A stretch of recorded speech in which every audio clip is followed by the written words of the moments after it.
addresses those and the Prophet who have given the Prophet their bay'ah, their allegiance. And Allah subhanahu wa ta'ala says, Allah's hand, yad Allah, fawqa. Allah's hand is over all those who oppose them, over them, and over all that is, that was, that will be, that ever existed.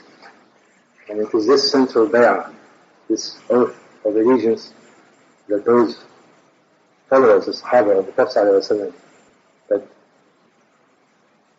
bound them to him in a way that is total, the way that is absolute, the way that is final and definitive.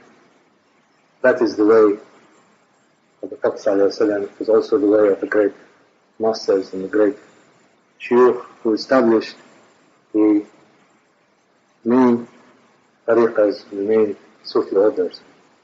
Inshallah, in this talk, in this discussion, we'll be discussing the way in which the main sufi tariqahs were established and how they evolved over time to become a central feature of the daily life of Muslims throughout the world, in both the Sunni world and to a very large extent also in the Shia world until very recently, and how in the last few decades or so, there has been a revival in the true way of the great masters, in the true way of the great Sufis, the way to Allah subhanahu wa ta'ala. In the earlier discussions we discussed how tasawwuf, or the inner way, the way towards inner enlightenment, first came to a formal fruition by the presence of the great early masters, people such as Abu Qasim Junayd, Bistani, Ma'aruf al-Karhi, and how from them were evolved a series of centers that were loosely, in an uncoordinated way, built around these shuyukh, who did not conceive of their system as something that could or should be organized, could or should be formalized, and did not conceive then of their system as one that can be taught in rigorous ways to an ever broader and ever widening circle of adepts.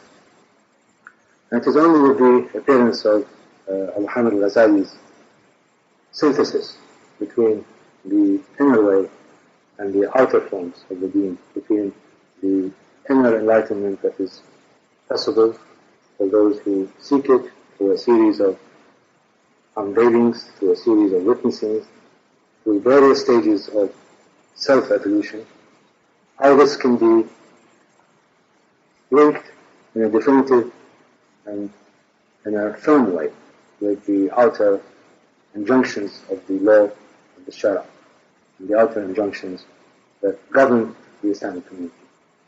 And it is within this form of evolution, that the shuyukh who started, or whom were responsible for having schools named after them, commenced.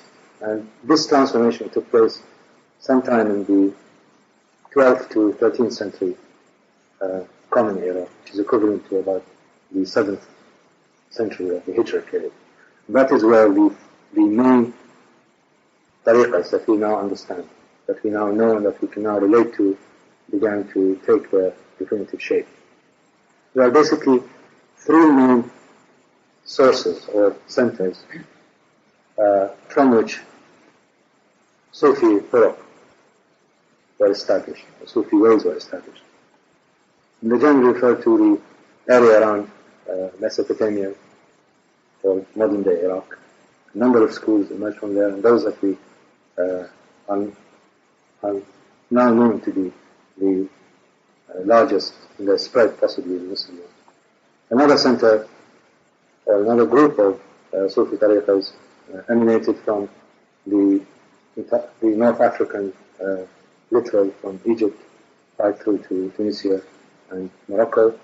And the third circle emerged out of the Irano-Indian-Turkish milieu. And each one of them had its own style and its own flavor, but all ultimately were united that in the way and in their system, in their methods, in their organization, were united in the principle of finding the way to Allah subhanahu wa ta'ala. They were not started in order to formalize the positions of power and control, as some have claimed. Neither were they formed and regularized in order to become props for the ruling order to help the sultans or the khulafas of their time. They were formed in order to address a real need, which was to bring the inner way through the systems of discipline, of inner discipline, as well as through the actions, through the a'mal, to bring them to an ever broader and widening and wider circle of people until it fused with the life of the common man, until the common man began to be reflective of a large set of ethics and values associated with the struggle for inner enlightenment.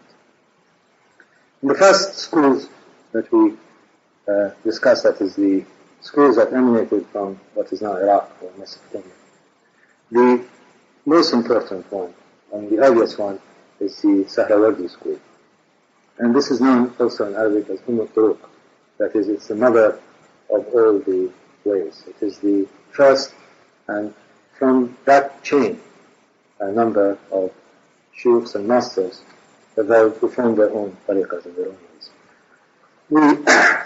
The Sahrawardi school is named after Abidin Sahrawardi, or as you know in Arabic as Shaykh Umar, who was a nephew also of a great adept and a great teacher of his time, Din Sahrawardi, who influenced him again under the influence of Ahmad al-Ghazali, the brother of Abu Hanif. So ultimately, the organization of the Sufi tariqahs go back to the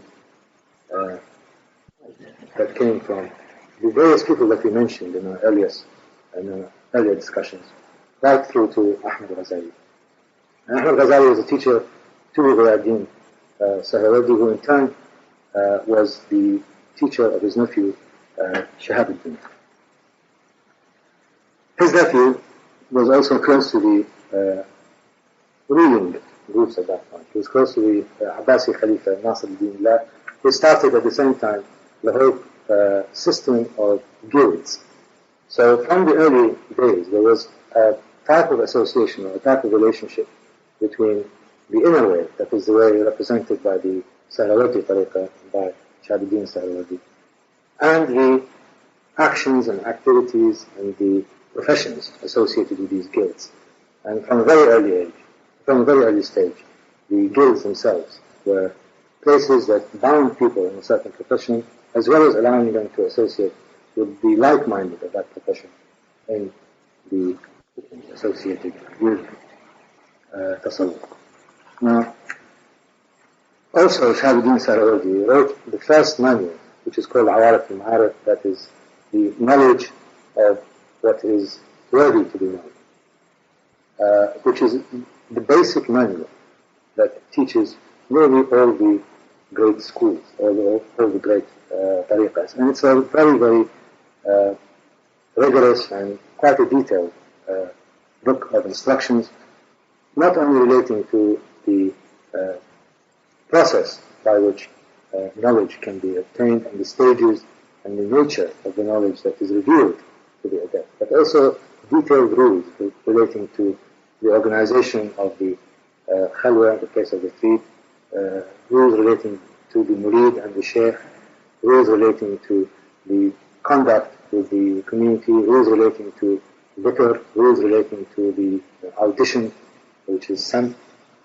All of these were set in quite a formal way and in quite a definitive way by Shahabuddin Sahrawardi. And to a very large extent, this manual, which is really about maybe 200 pages, has been the main text, as it were, or the main guide for all the great tariqahs. And through Shahabuddin Sahrawardi, we have his school. He himself did not initiate his school. He was given a major building in Baghdad and a set of other buildings associated with educational establishments, hospital, a teaching center, and all of these became his pulpit, as it were.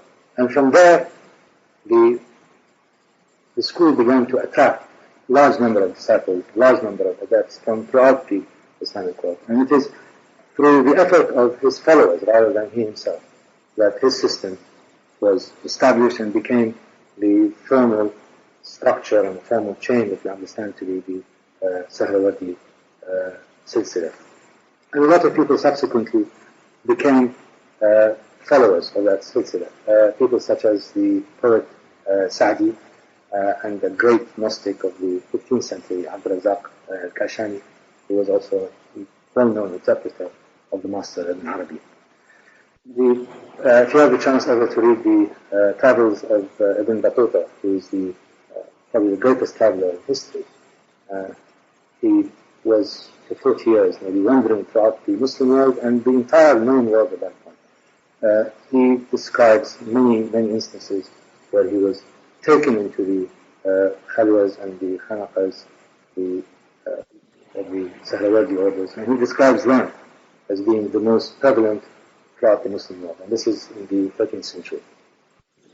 One of the earliest silsilas also is the Rifai silsila, and this is probably the only one, as far as I can tell, which is founded by an Arab person who is a Sayyid, that is a descendant from the Prophet ﷺ, who was born in an area that is known now as Al-Batayih. It's an area in southern Iraq where the marshes are, and it's an area that is quite isolated from the rest of the community. It's a huge expanse of water, and it's a place where not only is the lifestyle very harsh and the conditions of daily living are difficult, it's also a place of extremes. And Ahmad al-Rifai never left this area, and his occupation began to be known as a master and as a ascetic.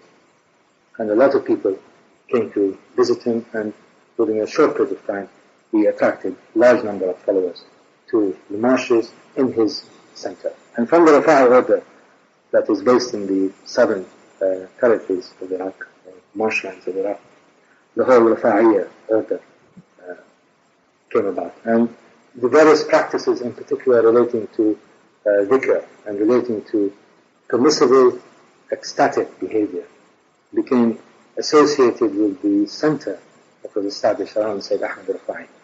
And a lot of, particularly the sam', that is the audition, which led some of the adepts and disciples into great outbursts of emotion, and in various extreme forms and in some ways extravagant forms of behavior began to be associated with the Rifai order. Then, and over time also, I think you will see that most of the dervishes who are from that order are involved in, I would say, extrasensory activities that may not be completely confirmed to those of us in different silsilas. But within the Rifai method, within the Rifai system, things like activities such as the loss of pain sensation, which allows them to walk on fire, or the ability in a state of absolute tajreed, that is absolute elimination of self, to be able to connect with animals such as snakes and snake charming. All of that is associated with the Rifai dervishes. And again, Ibn Battuta in his travels went to a Rifai center in Batayah, in the marshlands of Iraq, and he describes scenes of quite extraordinary activities, as well as very unusual and very, I would say, unusual in the sense that they are not easily understood within the concept or in the notion of the rational, even the extrasensory mind. And the city of the Rafa'i dervishes was subsequently, travelers, Western travelers in particular, associated them with the so-called howling dervishes, in contrast to the whirling dervishes, the Mawlavis. Well, the Rafa'is established their order in Iraq, and from Iraq it spread throughout the Muslim world, particularly in Egypt and in the middle period of Islam, and latterly also through the extremities of the Ottoman Empire. And the Rafa'is themselves became quite prominent in their outer activities, particularly in jihad.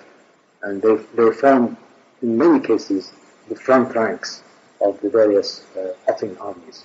So wherever the first line of attack of the great Janissaries, who were by and large Bektashi, which is a different order, a different system, but the first line was always the Rafa'is. And they were the people who were most active in settling and in converting the non-believers on the various marches of the Ottoman Empire.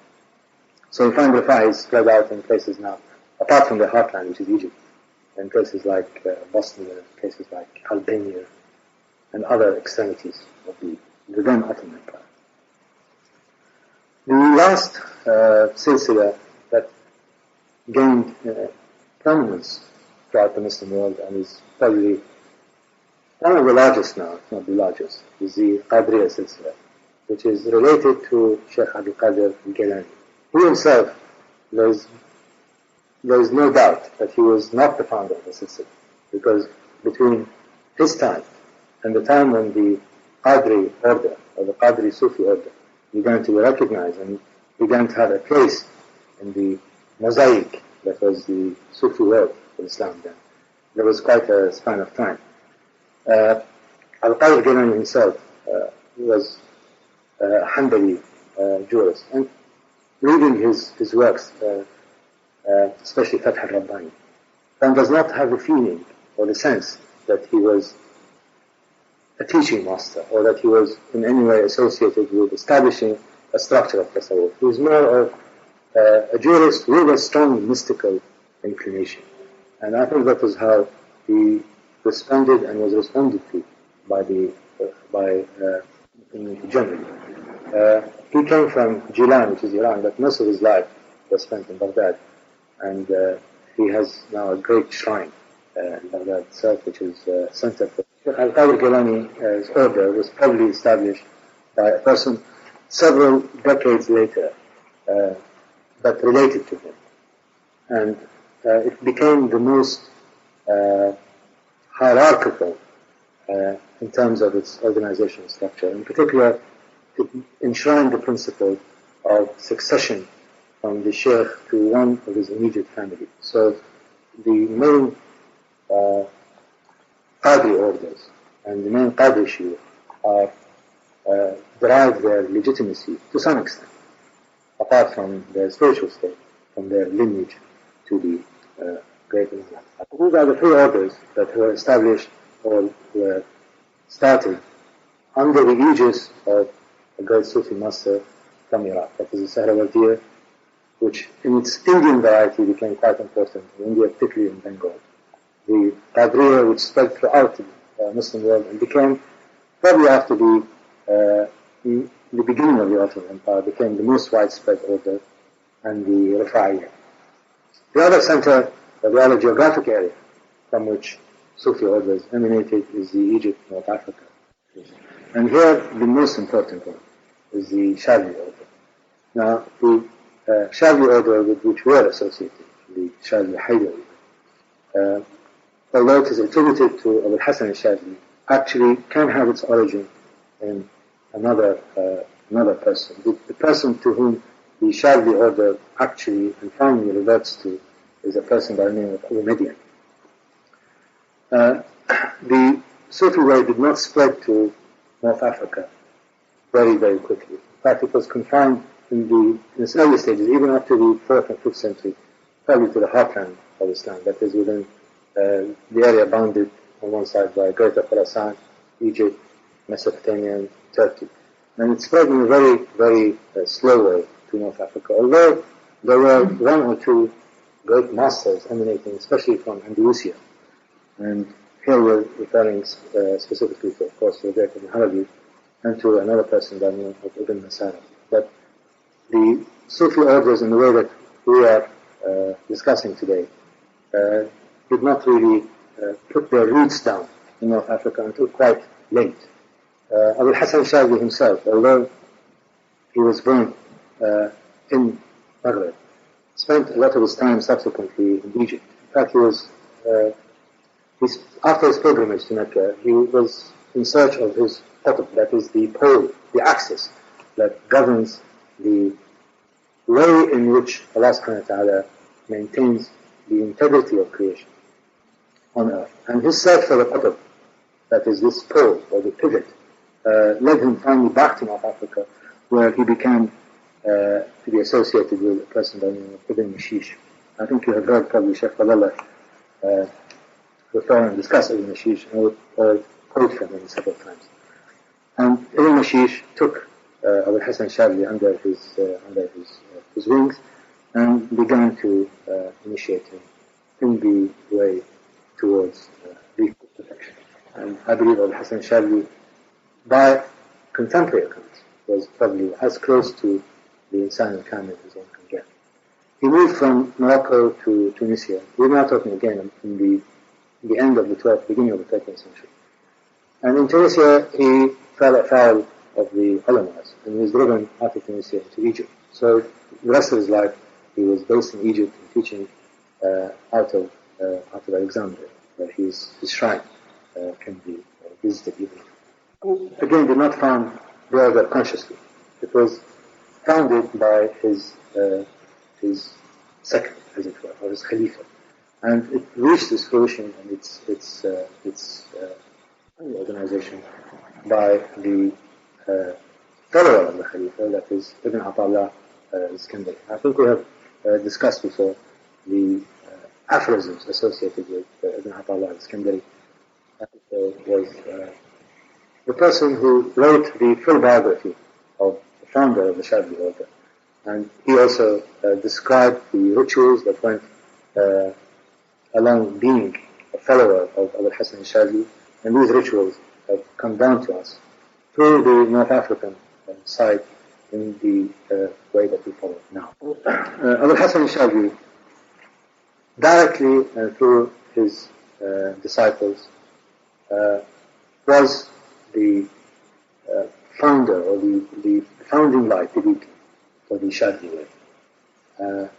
And the Shadli way began to spread mainly in Egypt initially, but then went back to North Africa and began to become established in North Africa probably about 200 years after the passing away of Abu Hassan Shadli, and it is probably now the most important order in North Africa. It has certain offshoots in Syria. There's quite a number of Shadlis there, and of course in Egypt. And in the audience that we have today that came to us from Shaykh Fadhlalla and from his shiur, that is the Shadli Haider way, it is the order that we, inshallah, are part of. There are many stories associated with Abu Hassan Shadli. He basically was the most compassionate in his outer action. He was known for his absolute compassion, person of great gentleness, person of great serenity, and this sense of inner calm and tranquility, and the sense of the calmness that comes from the Shadli dhikr, I think, is found even now. And it's a way in which, in some ways, it is the most balanced of the Sufi Tariqahs. It does not go into either extremes of ecstatic behavior, neither is it too ritualistic, neither has it become too dependent on initiatory rules and regulations and modes of dress and handshake and so on. So from the beginning it was a very practical, outer-oriented, honest and even tariqah.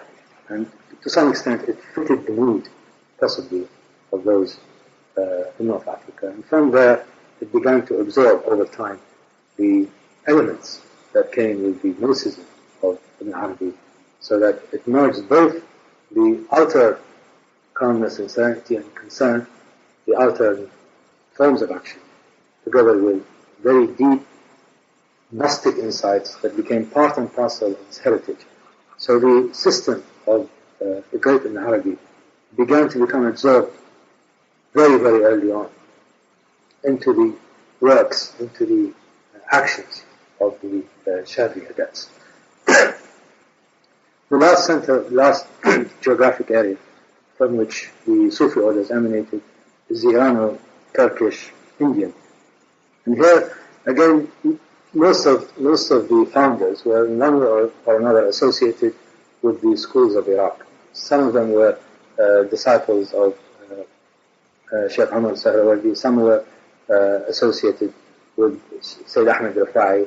Most of the founders of the movements were basically wanderers, and to even now there is a sense of wandering, or the Shaykh al-Saih, as they say, that is the wandering Shaykh, is associated with orders that come from that part of the world. And these wandering shuyukh, these wandering masters, spread throughout the frontier lands of Islam, and they began to become associated with nomadic and roaming Turkish tribes. And they were probably the single most important element in the Islamicization of these tribes, which subsequently became the carriers and the raisers of the banners of outer jihad and banners of Islam. So the role in which these wandering shuyukh played in the confirmation, the establishment, the cementing of the deen amongst what were then nomadic and trading tribes, I think is a great outer debt that we all owe to them. The first great order is that associated with Najmuddin Kubra, or it's known as the Kubra wiya. He received his initiation, or his khargan, I'll talk about that later inshallah, his flock from Shaykh Ahmad Sahrawardi.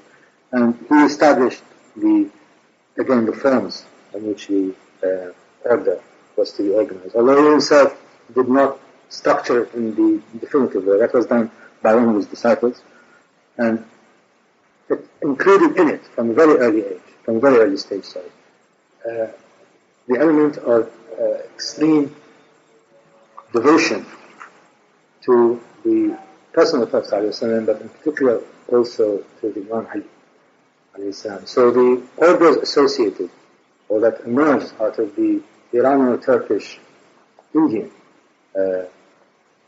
area, territory of Islam, began to include in their silsilas, in a formal and in a very profound way, the love of the Prophet ﷺ and also love of Imam Ali. So it began to attract into these orders a large number of Ashari Shi'is, who in the past were in some ways distant from the established orders, because the established orders, in order to become integrated within the Islamic community, had to take on the outer forms of the madhab. So although the Shia, although the love of the Ahlul Bayt was part and parcel of all the teachings of all the great masters, we need to establish a madhab in order to conform to the strictures of operating and living and interacting with the outer forms of Islam. Made most of the tariqahs that we talked about earlier associated with one of the Sunni madhabs. So those who were inclined towards the inner way, who wanted to see their inner life formed and molded within a rigorous framework, really had to abandon their madhab in order to be accommodated, say, within the Qadiriyya order, or to be accommodated within the Sahrawardiyya order, because all of them were associated with one of the first schools of Islam. The Shadlis were technically Malikis to a large extent, but the Maliki fiqh and the Shadli order never welded in a firm way until, I would say, 250 years ago. The divisions of the Malikis and the ecstasy associated with the inner disciplines of gnosis and the hiding of the way of the Prophet ﷺ and the teachings of Ibn Arabi could not meld in a workable fashion with the legalism of the Malikis. So those who were Ash'aris, or those who Shia in their madhab, Jafiris in their madhab, could not find a place for them in the silsilas or the tariqahs associated with the previous people that we talked about. So, to a very large extent, therefore, Ithna Asharis and Shias wanted to be within the discipline of a formal structure and a formal organization. Of course, until recently, because I'm not talking about the 12th century onwards, until perhaps the beginning of the century. The Shia could find a home in the orders associated with Najmuddin Kubra. And from him, again, for example, Sa'ad-Din Hamawiya, who was a great sheikh, a great master, was Ithna Ashari. So the Shia found a home for them within the orders associated with Najmuddin Kubra, and also associated with what are known as the Khalwatiyya, which is another great order. The Khalwatiyya are an order associated with, again, wandering. It never had a fixed abode. It did not establish khanaqas or taqiyas or zawiyas or centers of gathering or centers of teaching. It was one that emphasized really an absolute commitment to the murid, to the sheikh, but not in the sense of a physical location. So we have sheikhs, for example, who did not have centers of teaching, but who taught to a large extent on a one-to-one basis. And the disciples, once they had become adepts and became initiated, wandered off on their own. Again, the love of Ahlul Bayt was part and parcel of the Khalwatiyya. So a large number of Shia moved into the Khalwatiyya. These are the two orders, I think, that subsequently became more formal in their allegiance to the teachings of Ahlul Bayt. In Iran, before the great crackdown or the great massacre of the Sufis that took place in the 18th or beginning of the 19th century, all the great Sufi orders in Iran, the Rahabiyya, for example, or the Ni'matullah here, associated themselves with the order from Najmuddin Kubra. Or the Khalwatiyya in a formal way, the Khalwatiyya in a formal but in a slightly less disciplined form, were the two orders in which the Shia could find a home in terms of their outer practices and their outer methods. And it was the two orders which combined the notion of the imamate, or the imamiyya as we understand it, in the madhab of Haider and the mashayikh. So it combined the two in a way that is very subtle and to some extent, I think, very satisfying to those Shia who find a conflict between submitting to the guidance, the absolute guidance of the Shaykh, as well as being in the way in which because this was always, and it is an undeniable conflict, not for those of us, inshallah, who are advanced on the path or along the path, but it is difficult for Shia, for Ithna Asharis generally, to accept an authority that is greater than that of the Imam. And it takes those of great insight and illumination to accept that the path of Allah at different levels of cognition and different levels of knowledge requires different types of guides. Ultimately, all of them merge in the personal Prophet. But in the outer way, at the very elementary level, it is very difficult for those, especially who were born into the madhab of Ahlul Bayt, to find the ability to connect with the required guidance of the Shaykh. Ultimately, though, the desire to find the way to Allah brings us into a balance. Other two orders that were established in the Irano-Turkish Indian context is the in the UK now. Naqshbandiyya is probably one of the more active of the orders in the non-Muslim world. They are very successful in attracting non-Muslims to their way, and although the order was associated with the name of Islam, Baha'u'ddin Naqshband, again it was established and confirmed subsequently by another one, the final great silsila that came out of the Indian area is the Chishti order, which was founded not by an Indian but by Muhyiddin Chishti, who was an Iranian from Sijistan. The Chishti order, in fact, uses even now until the book of the Sahrawardi, the Hawarat al-Ma'arif, to guide their rituals and to guide the training of their disciples, of their adepts. So, again, to a very large extent, it is linked to the formal way of the Sahrawardis. Chishti himself did not establish the order. It was established by his deputy as Khalifa, a man by the name of Qutbuddin Bakhtiyar, and subsequently reached its full fruition and its full form in the great master Rahmuddin Hujja.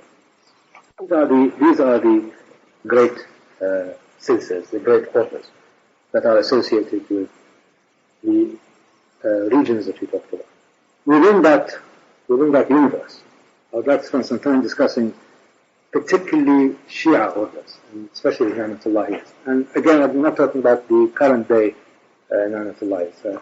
I'm talking about the order as it was established and as it flowered in the early days of the So the Ni'matullahis were very, very selective in the way that they accepted adepts and the way that they accepted disciples, and there was an element of elitism in the whole structure of the order.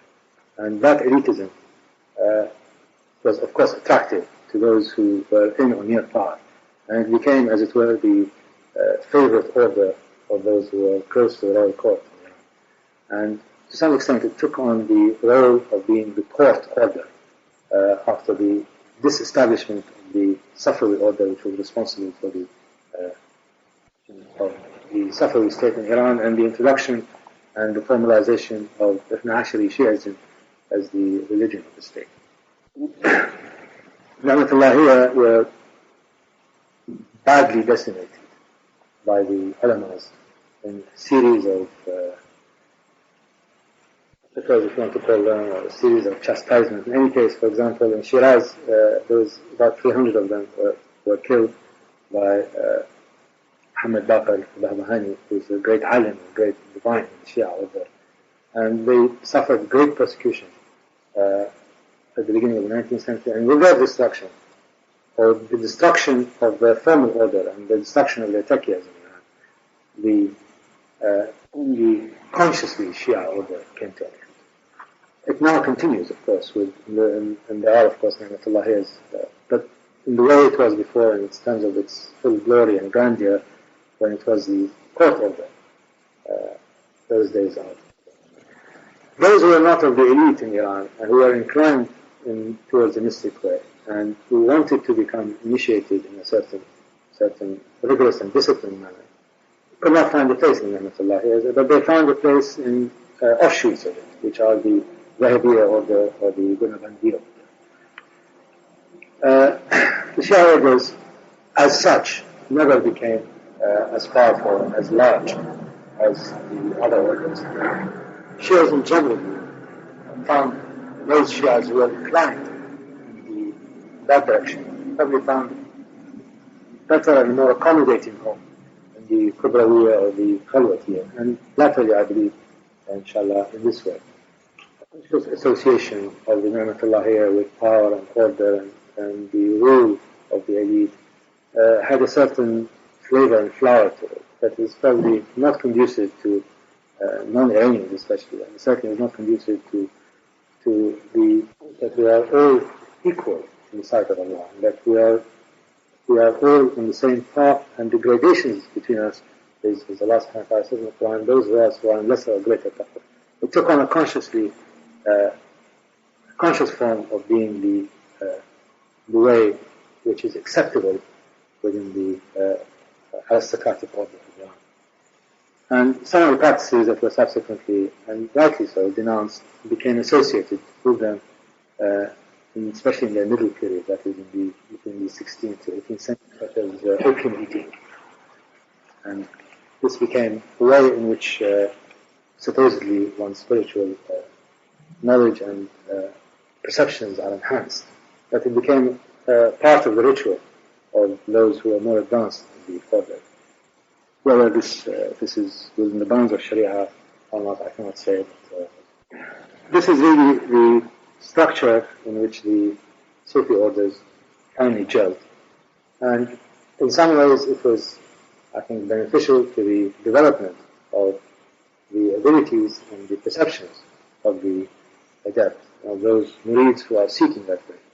But any organization, any formality in its structure is bound to also lead to rigidity and bound to have degeneracies in certain aspects of it. Inshallah, in later talk, I'll discuss how some of these degenerate actions and deviances associated with not with the great silsilas, but associated with the way in which local shuyukh, speaking in the name of the great silsilas, distorted and confused the average adept, and began to become more and more, I must say, repugnant, both to the outer ulama as well as those who are seeking the way to Allah subhanahu wa ta'ala in a formal and in a guided way. So the degeneration of the tariqahs, at least some of them, I think can also be attributed to the rigid mechanisms that were imposed in order to create this order, to create the structure. The tariqahs, again, were not monolithic. They were basically the form in which tasawwuf was to be transmitted, or inner enlightenment was to be transmitted. What really happened, in fact, was that each sheikh in his location, or each sheikh in his area, associated himself with a chain, or with a silsila. And this association allowed both the decentralization of the orders, and therefore their spread, but allowed also peculiar local practices to be established, some of which are borderline practices. And what we now consider, for example, the power of the peers who are in charge, or the shuyukh who are in charge of shrines, the power associated with just being a descendant by virtue of lineage, the whole notion of the barakah of the peer, the whole notion of shrine visitation to the detriment of one's outer obligations, in particular to the Hajj. All of this became associated with the decentralization of the orders. And this decentralization again depends on the quality of the sheikh who was handling or who was organizing that ta'ifa or that division of the great tariqah or the great silsila. But the further I think one went in terms of the spirit and the structure associated with the founder's name, the more we had local deviances that played a very large part in distancing, especially the modernists, from the way of the Sufi. So it is only, I believe, in the last decade or two that as a result, I think, of the action and the work of the great contemporary shuyukh that we have, that another element of tasawwuf has been brought to light. And we have distanced ourselves, alhamdulillah, from the parochialism associated with peerdom, associated with saint worship, associated with cults of tombs and things like that. I believe it is due to a very large extent to the efforts of Shaykh Fadhlalla and those of the modern shuyukh who have taken on this task of revivifying the structures of tasawwuf or inner enlightenment, and basically detaching them from the more rigidified and the more obscurantist ways. So, reviewing again the history of the structure of tasawwuf, or the way in which tasawwuf evolved over time, we have the first stage, that is the stage associated with the great early masters. And this is the stage where the adept went to a master in order to be initiated as a way to Allah subhanahu wa ta'ala. And that's it. There was nothing more or less to it. And the master had no intention of teaching per se. He had no intention of organizing a system of initiation, or a system of transmission. It was one-on-one, and you're absorbed within the field, within the spiritual energy field of the master. This I call the Khalaqa state. That is a state where it was associated.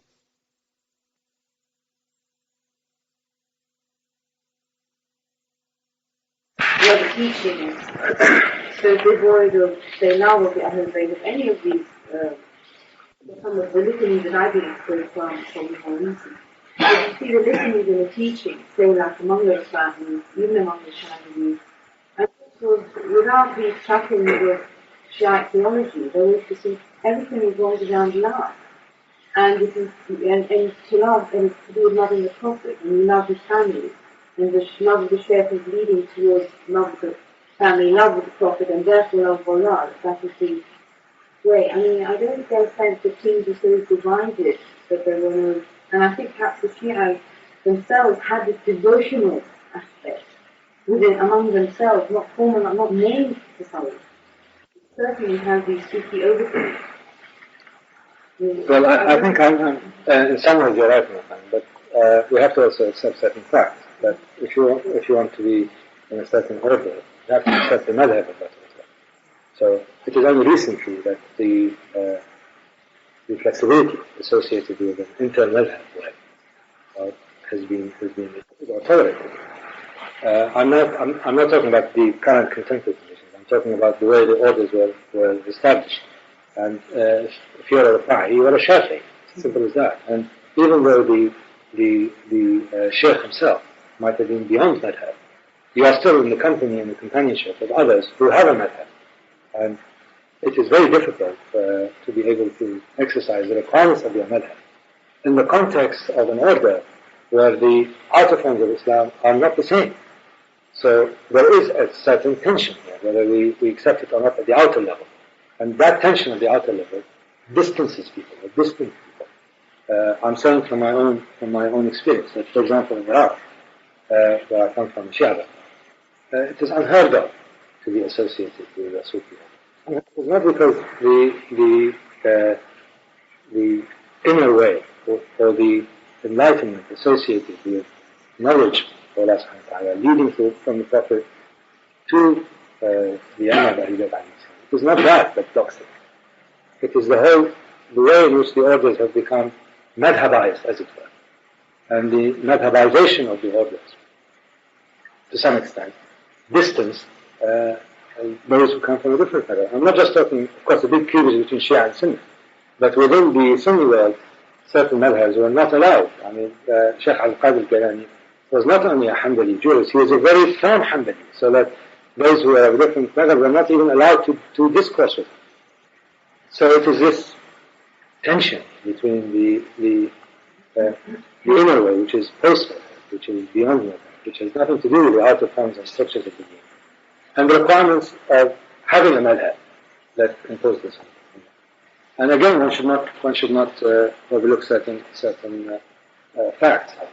That is the establishment of the madhab, of the tariqahs, in this structured, rigidified, organized way, was also part and parcel of the state order. I mean, the Seljuks wanted to establish a counterpart to the Ismailis, to the Da'id. So they encouraged the madhabization of tasawwuf. And over time this became rigid. And I think even now you'll find many Shadi Shuyukh who denounce the madhab of the Shia and may not accept them as part of their this is an unpleasant but true fact. What I believe, and again, I'm not saying it with any bias, mashallah. Of course, I am biased to the Shadi Haider. It is only this way that I know where the practices are truly beyond madhab. And that's why I believe, inshallah, that it will be the seed of the reunification of the words of Allah. That is before the silsilas became rigidified.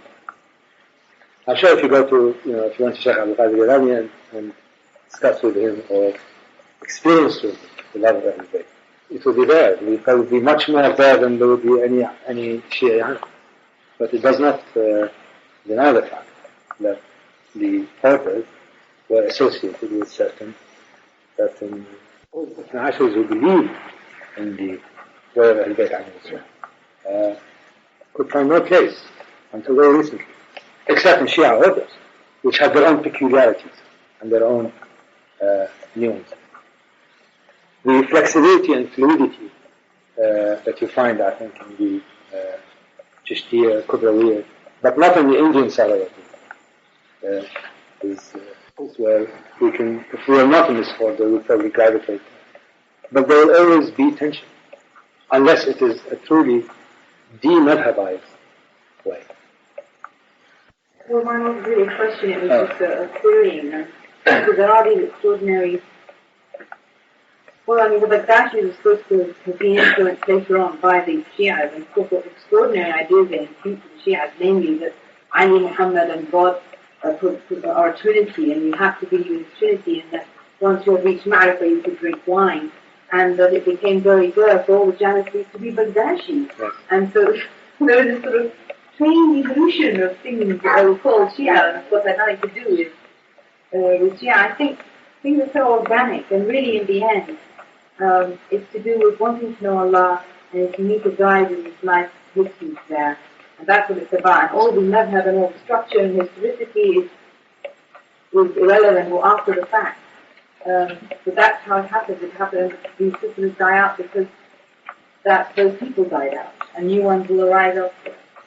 And the same thing is happening here. That's true. Yes. Well, the Shaykh is our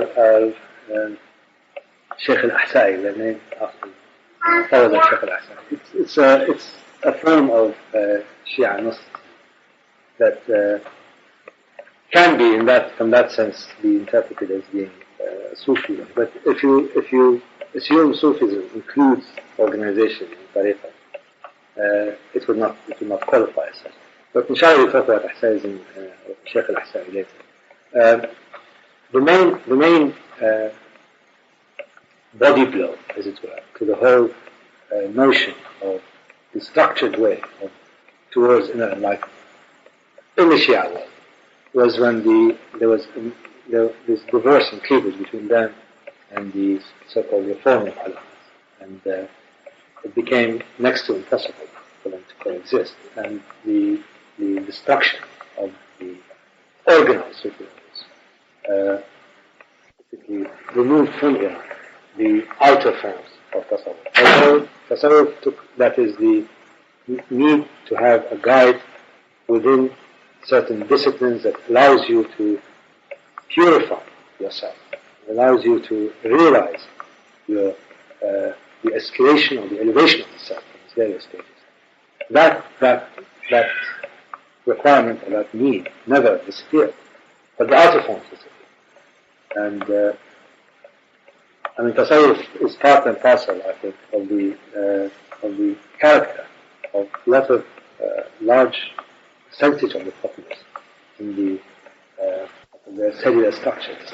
That is the need to experience and to witness through kashf and unveiling the certainties and realities of Allah subhanahu wa ta'ala. Just the formal organization that we associate with Tasawwuf, basically. There are attempts now to bring it back, but not necessarily in the classical sense. But Shaykh al-Ahsa'i himself, school, Shaykhism is a different way to inner life.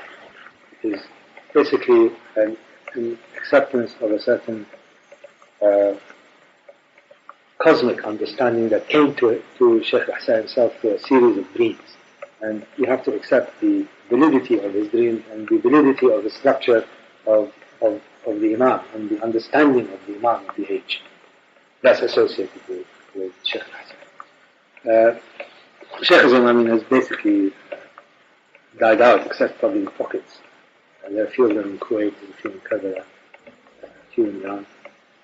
From Shaykhism came the great deviance, which is that's not a matter. Not particularly balanced or sound. In the article I was reading, it was kind of, when I was reading it, it confirmed all sorts of things that are used or Shia sources for its initial statement. My own perception is my own views. So, inshallah, it's based on my own experience. Is that I believe that we are oriented more towards gnosis, that is towards ma'rifah, than we are towards mushahidah. That is those who come from this tradition. That is, we want to understand the structure and the way in which Allah subhanahu wa ta'ala manifests, and the manifestation of Allah subhanahu wa ta'ala in the various hierarchies of existence is the one that I believe is the ghaya, is the purpose for myself, inshallah.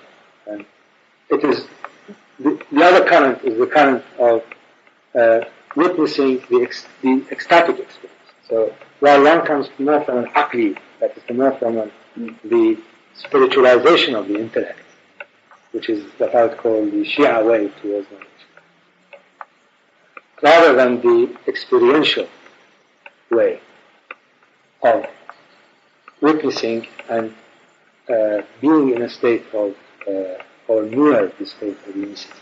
So both get you there, but they're different routes.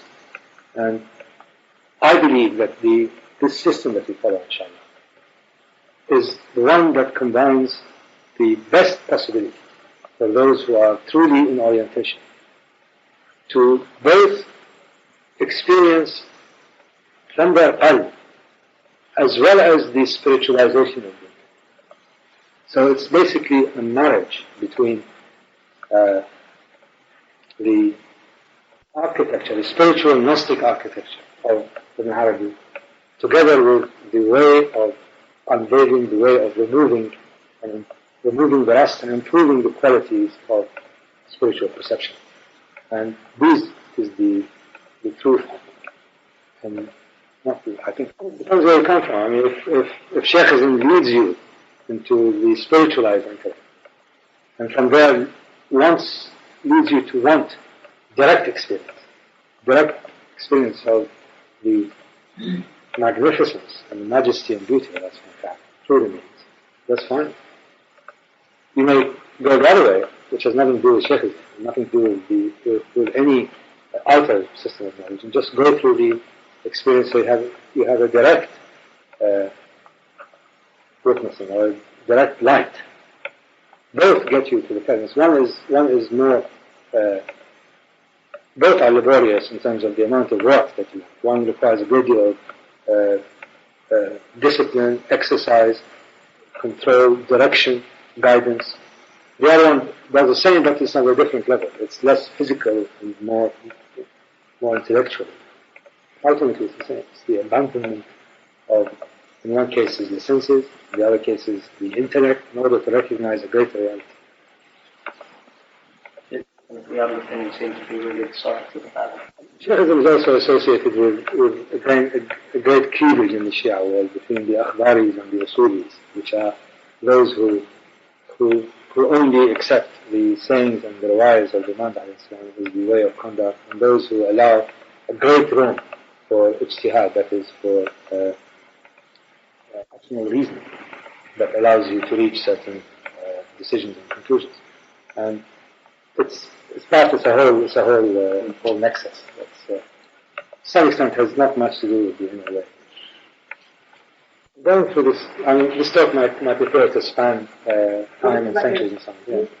Yeah. Basically, because I wanted to have one discourse on the structures of salat and how they started.